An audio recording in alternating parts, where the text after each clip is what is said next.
This video contains spoilers for Arcane Season 1 and 2. You might know this scene as the one where Vi says "cupcake" once and Cait folds and betrays Ambessa without thinking for a second. But there is more, and nobody is talking about it, so I will. Many people assume that Cait was manipulated by Ambessa, and it is indeed true, but all along she kept doubting, hesitating, and resisting. Here we have several instances. I have an audience with the Masons Guild first thing in the morning. Let me guess. Complaints about the Noxians. They doubled their fortifications requests. Again. To keep us safe. I'd expected this development to encourage you. Was it for my encouragement that your man Rictus was instigating violence? You don't trust me. The blade cuts both ways. Arrests require cause. What greater cause is there than returning peace to this city? Why is peace always the justification for violence? In this scene, Cait shows up at the meeting between Ambessa and Singed. My interpretation is that Cait was not informed about this meeting. Ambessa was hiding it from her. By the way they greet each other, I feel some light tension, some lack of trust and sincerity. In the previous scene between Ambessa and Singed, Ambessa proposes an alliance with him. She talks in the first person, so I will help you, your enemies will be mine. She's not talking as the spokesperson of Cait.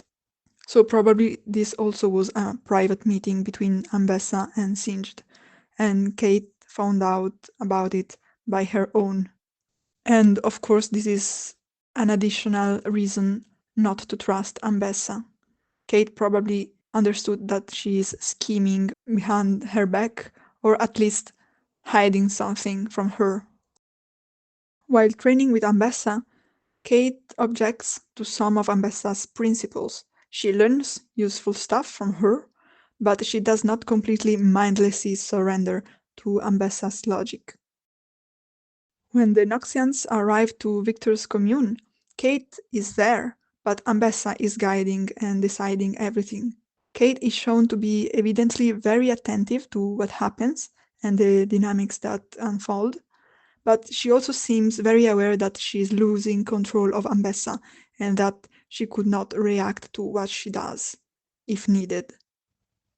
All of these things suggest that Cait was never completely subdued by Ambessa, and that with time she becomes more and more diffident of her, until she realizes that she has to change something. But also she seems helpless, she doesn't know how to do it. We also know that Cait is very smart. She can reconstruct events by looking at small details, and she can find links with different clues. She is good at strategy and planning, but especially she's very good at observing the environment around her and understand how it works. I think that foreseeing the possible unfolding of critical events at Viktor's commune, and because of the alarming, belligerent attitude of Ambessa, and her suspicious scheming with Singed, Cait probably has studied the situation in advance. So she probably looked into the commune with something like a binocular, and I think that she spotted Vi. This seems like a very vague theory, but there is one detail that grounds it. When Vi follows Singed to the Noxian camp, to this kind of canyon where they are, she is stopped by Cait, and it was not an accident. The first shot of Vi and Singed entering this canyon is from above. And from above, Cait enters the next shot. So that first shot is from Cait's perspective, observing them while they enter the camp. Cait could have just stood there at the entrance, said hi to Singed, let him pass by her, and then stop Vi.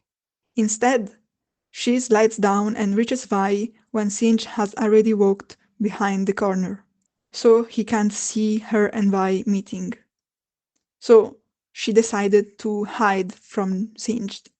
Also, Cait reaches Vi just in time to pull her back. 1 second before she also walks behind the corner, where Noxian guards can spot her. I don't think that Cait was guarding the camp. As said, there are guards just behind the corner already. So her guard before the guards doesn't make sense. Also, why would the supreme dictator of Piltover be guarding a camp like a common soldier? I think that Cait was not there on duty, not on the job, as Vi says, but on her own. I think that she was surveilling the commune for her own gain to prepare to possible events, and then she spotted Vi approaching, so she waited for her to arrive so that she could catch her before she fell in the hands of Noxians. And then Cait proceeds to neutralize her in a way that aims not at harming her, but blocking her and giving her the time to recognize her before reacting too strongly.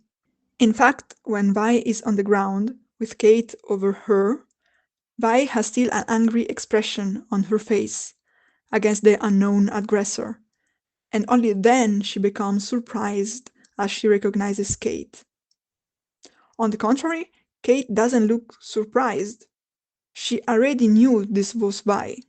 She only looks a bit moved to be again face to face with her. She doesn't even respond to Vi's teasing comment, "On the job, I see."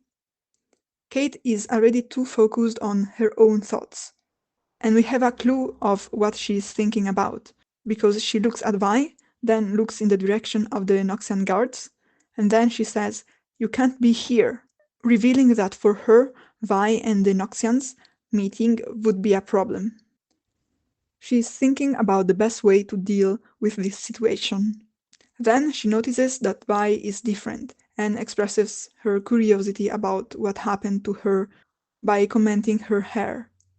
When Vi says, "Don't sugarcoat it, Cupcake," the nickname is not the only thing that might have struck Cait.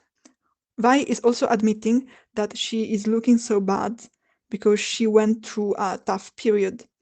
She says, "Don't sugarcoat it," as if Cait comparing her to a noise leak was still a compliment compared to what she really went through. Cait is very empathic, and we know, because also of later events, that she is still in love with Vi. This sentence of Vi reveals that Vi is still attached to Cait, and this makes Cait again aware of her own feelings too. Also, this information tells Cait that Vi is still a possible ally for her. In this moment, she needs an ally. Ambessa is taking over the control, and Cait doesn't know how to stop her alone. Moreover, in this current situation, Cait came to Viktor's commune with Ambessa and a big chunk of the Noxian army, guided by Ambessa, and Singed, that she probably already understood is a personal ally of Ambessa. Here there are no Piltovian enforcers, so Cait is surrounded by supporters of Ambessa, and she has no power against her. At this moment, Cait starts to think, and we understand it because she sinks into silence again. And she goes look at the Noxian guards. Again, she stops Vi from approaching too much and being spotted. She reveals to Vi the goal of their mission, which is finding a monster, to consult her and see what she thinks. Vi answers that her goal is saving her dad. Cait understands that their goals are intertwined. She also empathizes with Vi, again, because she knows her and she knows how important for her her dad was, and Cait directly understands the loss of a parent, so she can imagine how important it is, the possibility of saving him. And there is an additional meaning that pervades the entire scene. It's what Vi represents and awakens in Cait. In episode 1, Cait tells Jace that Vi is the only thing that can ease her grief for her mother and her rage against Jinx. As Mel says, Cait has kept all of her feelings hidden. But when she meets Vi after the funeral, she collapses in tears into her arms. Vi is the only person she feels safe to show her vulnerability. When the task force goes to the mission in Zaun during episode 3, Vi acts all the time as Cait's conscience, reminding her of what is right, curbing down her obsessive rage, especially when she stops her from shooting an innocent child to kill Jinx. When Cait is with Vi, she cannot be ruthless. Vi connects her with her moral and her good part.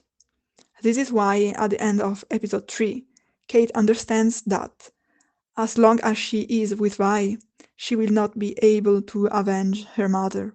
By cutting off Vi, she cuts off her caring, empathetic, rational, and compassionate side. Soon after that, she embraces Ambessa's alliance, which feeds her rageful obsession with vengeance. So, when Cait meets Vi again, her kind part is awakened again. And the presence of Vi as an ally is the chance to embrace this part of her again and dump Ambessa and her enraged part, as she wanted to do for a while now. So, as you can see, there is more than just the magical power of cute nicknames. And Cait's change is not as superficial and sudden as it seemed initially. Have I convinced you? Or do you think my interpretation is wrong? Let me know your theories in the comments. Bye!